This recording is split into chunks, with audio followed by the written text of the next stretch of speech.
তৃণমূল যদি হেরে যায় আপনি লিখে রাখুন 3 মাসের বেশি সময় লাগবে না, তৃণমূল দলটা সপাটে উঠে যাবে, এই দলটার অস্তিত্ব পর্যন্ত থাকবে না, পশ্চিমবাংলায় তৃণমূল বলে আর কোনো দল থাকবে না। তো একটা ভিডিও এখন খুব চর্চা হয়ে দাঁড়িয়েছে। একটা সময় সিপিএম এর একজন নেতা সুজন চক্রবর্তী, তিনি বিধানসভা ভোটের আগে একটা রাজনৈতিক মঞ্চে দাঁড়িয়ে তিনি বক্তৃতা দিতে গিয়ে বলেছিলেন যে 2026 সাল বিধানসভার যে নির্বাচন, সেই নির্বাচন ফলাফলের পর যদি তৃণমূল কংগ্রেস হেরে যায় তাহলে 3 মাসও সময় লাগবে না, এই তৃণমূল দল বলে কিছু আর থাকবে না।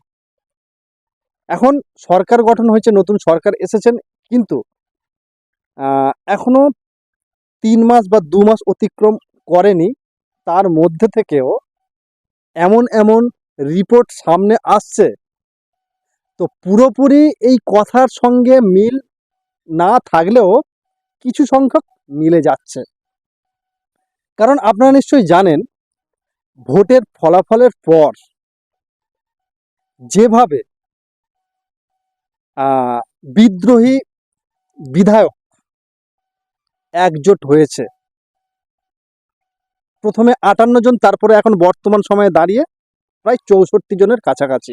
মানে এখানে তৃণমূল কংগ্রেসের মোট বিধায়ক সংখ্যা ছিল 80, 79, 80 জন ছিল, তার মধ্যে 64 জন বিধায়ক একটা আলাদাভাবে তারা নিজেদেরকে পুরাতন তৃণমূল কংগ্রেস বা নতুন তৃণমূল এই ধরনের একটা পার্টি তারা নিজেদের মধ্যে করে, মানে নিজেদের মতো করে তৈরি করছেন।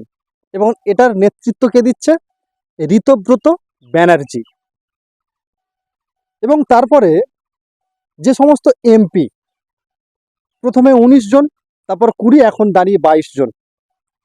এখানে সুদীপ বন্দ্যোপাধ্যায় থেকে শুরু করে মালা রায়, দীপক অধিকারী থেকে শুরু করে শতাব্দী রায় এবং আরও অনেকেই আছে, কিছু কিছু যে সমস্ত সংসদ তারা বিদ্রোহীর খাতায় নাম লিখেছেন এবং তারা আলাদাভাবে একটা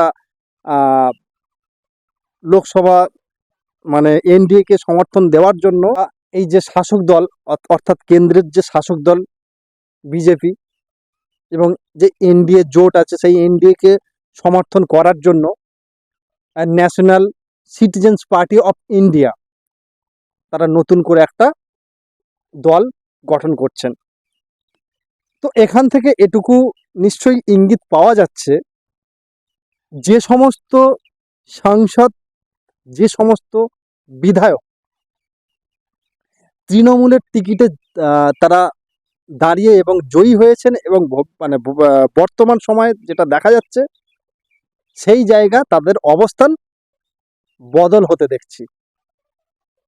তাহলে এই যে সুজন চক্রবর্তীর যে কথাগুলো অন্তত পুরোপুরি মিল না পেলেও 40% মিলে যাচ্ছে এবং বাকিটা ভবিষ্যৎ বলবে।